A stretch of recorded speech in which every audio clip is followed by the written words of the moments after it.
పశ్చిమ ఆఫ్రికా దేశమైన బుర్కినా ఫాసోలో ఉగ్రవాదులు నరమేధాన్ని సృష్టించారు. డజిబో పట్టణం సహా పలు ప్రాంతాల్లోని సైనిక స్థావరాలపై ముష్కరులు దాడులకు పాల్పడ్డారు. జిహాదీ పేరుతో చేసిన దాడుల్లో దాదాపు 100 మందికి పైగా మృతి చెందారు. మృతుల్లో ఎక్కువగా సైనికులు, స్థానిక ప్రజలు మరణించినట్టు తెలుస్తోంది.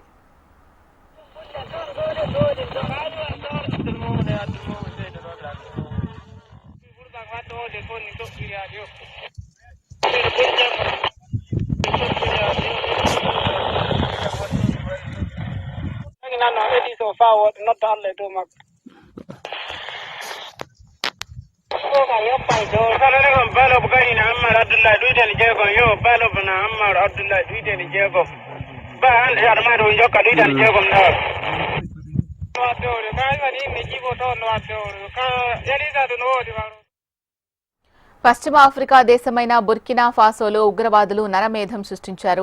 డజిబో పట్టణం సహా పలు ప్రాంతాల్లోని సైనిక స్థావరాలపై ముష్కరులు దాడులకు పాల్పడ్డారు. జిహాదీ పేరుతో చేసిన దాడుల్లో దాదాపు 100 మందికి పైగా మృతి చెందారు. మృతుల్లో ఎక్కువగా సైనికులు, స్థానిక ప్రజలు మరణించినట్టు తెలుస్తోంది.